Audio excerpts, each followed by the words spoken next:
It's the Real News Network. I'm Sharmini Perez coming to you from Baltimore.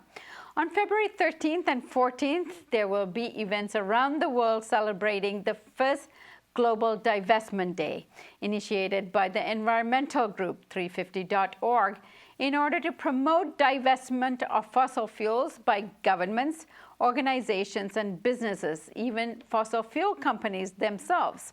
Last week, the Norwegian Sovereign Wealth Fund, an $850 billion fund, revealed that it has been divesting from 114 companies, mainly coal mining groups, over the past 3 years in order to combat climate change. With us to discuss the issues and events taking place across the U.S. on this inaugural Global Divestment Day is Jenny Marienau. She's joining us from California. She manages the U.S. Fossil Free Campaign and has organized with 350.org since the launch of the Fossil Fuel Divestment Campaign in 2012. Jenny, thank you so much for joining us today. Thanks for having me. So before we talk to Jenny, let's have a look at the campaign promo. Fossil fuels have no future. Today, in oil, gas and coal reserves around the world, there is 5 times more burnable fuel than will ever be safe to burn.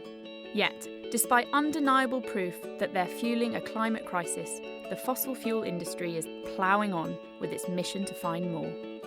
These companies, with all their financial might, are the biggest obstacle to climate progress. They have our political process in shackles with their lobbying power, their arm-bending of politicians, and their spreading of false information. So, Jenny, let me begin with asking you, what are the real objectives of this campaign? What are you hoping to achieve? Great. We launched the divestment campaign from fossil fuels in 2012 as a response to the stranglehold the fossil fuel industry has over global politics and global economies. And the real heart of the message is that if it's wrong to wreck the planet, then it's wrong to profit off of that wreckage. And so the point of the divestment campaign is to have institutions like colleges, universities, faith institutions, cities, states, and even nations pull their money out of the fossil fuel industry and invest in the kind of future they really want to see. Jenny, this is a great strategy for divesting from companies that are creating fossil fuels, polluting our air, and making it toxic. Are you having some recommendations as to where that money should be reinvested? We love the idea of reinvesting in the kind of world that these companies or that these organizations really want to see. So reinvestment in clean energy is a great idea. Reinvestment in community-based solutions to the climate crisis are a great way to put your money where your mission is. We don't recommend particular investments because we're not financial advisors. And the reason why you thought this was very important in terms of a campaign? The reason it's important is because frankly, the fossil fuel industry has a stranglehold over our political systems, our economic systems.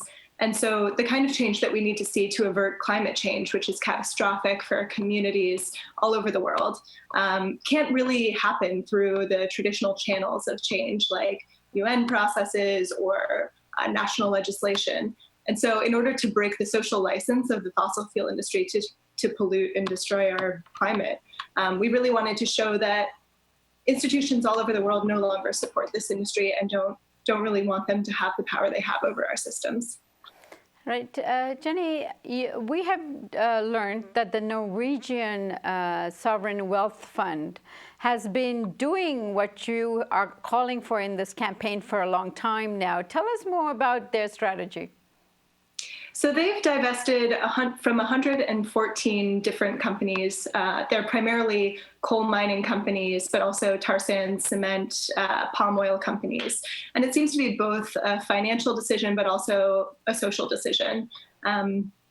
They've looked at what they're investing in and have decided to pull their money out of industries that are destroying the planet. And how are they going about being effective in this area? When they're divesting, how are they actually doing that? I believe they're just working with their fund managers to pull their investments out of the companies that they've identified as companies that they no longer support. and it's really providing leadership. It's the largest fund that we've had divest, $850 billion. And it's providing moral and financial leadership across the board. And in terms of just this strategy, now people are also indicating that this is not enough, and that this strategy is partially can achieve what we need to achieve in terms of fossil fuel reduction of fossil fuel usage, but it's not enough. What are they referring to here? I agree that divestment is not enough, but it is one way that communities across the world can really find a handle for them to take action on the climate change issue. So I would agree that we need to see policy. We need to see UN negotiations that lead to strong and binding cuts in our fossil fuel use and commitments to lower CO2 levels. But fossil fuel divestment is one step on that pathway. And we believe that it's an important step to demonstrate that people don't see sort of like individual choices or lifestyle changes as the only way that we can impact climate change. There actually is an entire industry that's fighting our ability to make change on the climate issue. And we want to call them out. The fossil fuel industry has spread misinformation about the climate issue. They fund our political systems in such a way that they've sort of stacked the deck against real political action on climate change. And so the divestment campaign is there to sort of revoke that social license and to resist the system that they've built to work for them. You have a 2-day campaign that you're planning right now, the 13th and 14th. But what are the next steps? Because obviously you have to sustain this, you have to grow it, you have to really make a difference, and you're hoping to have some effect at the end of the year while the Paris talks are going on. But this also has to be an ongoing campaign. Absolutely. So you're right that today is the Global Divestment Day, where hundreds of actions are taking place all over the world on 6 different continents. There's about 150 actions happening in the US and Canada. And many of those actions are predictive actions, talking about what comes next. So college campuses, for example, at places like Harvard, Tulane, Colorado University, are really calling on their administrators to pick a side. They're asking, which side are you on? Are you with the climate deniers and folks who feel committed to sort of the old way of fueling our economy, or are you with the new idea for the future of supporting communities to develop their own energy resources, of supporting a future that isn't bound to climate chaos? And so I think that that's a great example of the way that campaigners need to both put pressure on their targets, really push for a divestment commitment, and are building power, asking folks to join them. So next steps are people are continuing their local campaigns. There are hundreds of campaigns in the US, thousands across the world, and folks are asking their administrators, pension fund managers, cities and states and international governments to divest. What about in particular innovative industries, for example, wind energy or solar energy or any of those large categories? Yeah, distributed renewable energy is a great solution to the climate crisis. Folks often say that we can't remove ourselves from the fossil fuel economy because there aren't solutions, but really all of the solutions we need to solve the climate crisis are already there. And we would love to see institutions that are divesting from the fossil fuel industry reinvesting in the future of energy.